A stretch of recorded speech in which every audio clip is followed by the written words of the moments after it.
2022년 7월 27일 쉴만한 물가교회 온라인 새벽 예배에 오신 여러분들을 주님의 이름으로 환영합니다. 오늘 우리들은 이사야서 10장 12절에서 15절 말씀을 근거해서 하나님의 도구에 불과한 앗수르라는 제목을 가지고 함께 하나님의 말씀을 생각해 보길 원합니다. 우리들은 이사야서 10장 5절에서 11절의 말씀을 근거해서 하나님께서 교만하여 우상을 섬기면서 경건을 상실한 북이스라엘 백성들을 심판하시는 모습을 생각을 해 보았습니다. 이러한 심판의 과정 가운데에서 하나님께서는 앗수르를 심판의 도구로 사용을 하고 계신데, 이러한 심판의 도구로 사용하시는 모습과 별개로 하나님께서는 앗수르 또한 하나님의 심판의 대상이 되어진다고 말씀을 하고 있습니다. 앗수르가 하나님의 도구로 사용이 되어질 때에 그들이 자신을 높이고 교만하게 행동할 때에 이러한 교만한 모습을 통하여 하나님의 심판이 되어진다는 것입니다. 우리들은 북이스라엘이 왜 하나님의 심판을 받게 되어지는지를 잘 알고 있습니다. 그들은 교만으로 시작하여서 도덕적인 타락으로 끝이 났습니다.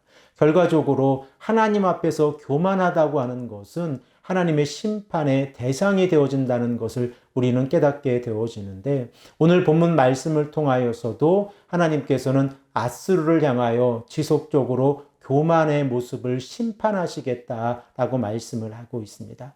우리 다 함께 본문 12절의 말씀을 읽겠습니다. 그러므로 주께서 주의 일을 시온산과 예루살렘에 다 행하신 후에 앗수르 왕의 완악한 마음의 열매와 높은 눈의 자랑을 벌하시리라. 이제 하나님께서 앗수르를 이용해서 남유다까지 심판하시는 모습이 12절에 기록이 되어져 있는데, 시온산과 예루살렘에 다 행하신 후에 하나님께서는 앗수르를 심판하시겠다라고 말씀을 하고 있습니다. 이러한 심판의 모습 가운데에서 우리들은 앗수르가 어떠한 모습으로 이 전쟁에 참여하고 있는지를 알 수 있는데, 본문 12절 하반절 말씀을 보면 완악한 마음의 열매와 높은 눈의 자랑을 벌하시리라 라고 말씀을 하고 있습니다. 이렇게 앗수르 왕이 자신을 높이고 교만하게 행동할 때에 이러한 모습은 하나님의 심판의 대상이 되어진다는 것입니다. 우리들의 모습 가운데서도 이러한 모습이 있지 않습니까? 우리가 하나님의 도구로 사용이 되어질 때에 도구가 하나님 앞에서 할 수 있는 것은 겸손입니다. 그런데 우리들의 모습 가운데에서 우리를 드러내려고 하고 하나님 앞에서 겸손한 모습으로 나아가는 것이 아니라 교만하게 행동을 한다고 하면 하나님께서 우리들도 심판하신다는 사실을 우리는 늘 기억을 해야 합니다. 자, 그러면 앗수르의 교만의 모습이 보다 구체적으로 어떻게 기록이 되어져 있습니까? 우리 다 함께 본문 13절에서 14절의 말씀을 읽겠습니다.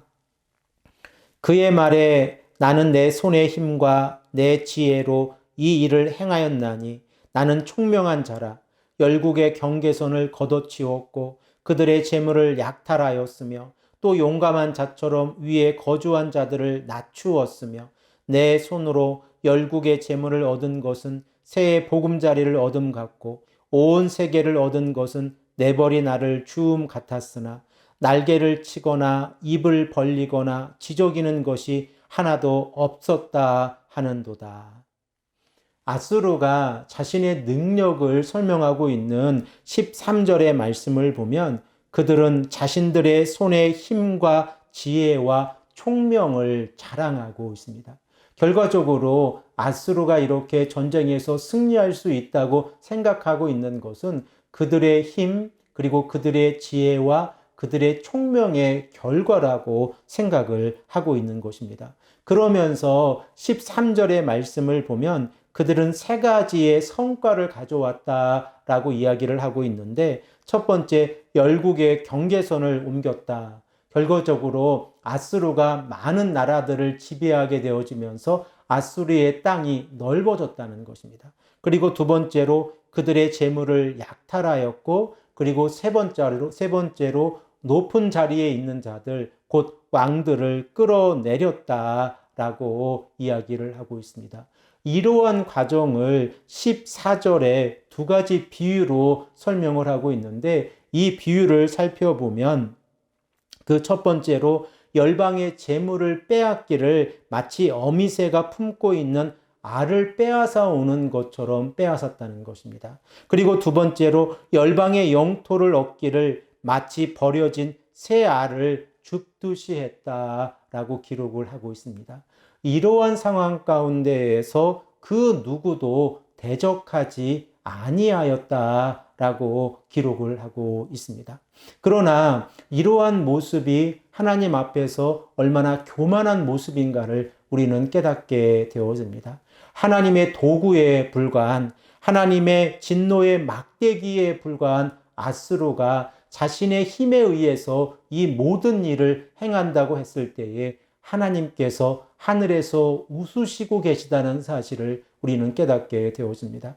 그래서 이사야 선지자는 본문 15절의 말씀을 통하여 아수르는 도구에 불과하다라는 것을 강조하고 있습니다. 우리 다 함께 15절의 말씀을 읽겠습니다.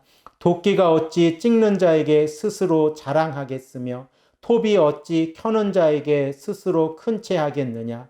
이는 막대기가 자기를 드는 자를 움직이려 하며 몽둥이가 나무 아닌 사람을 들려함과 같음이라.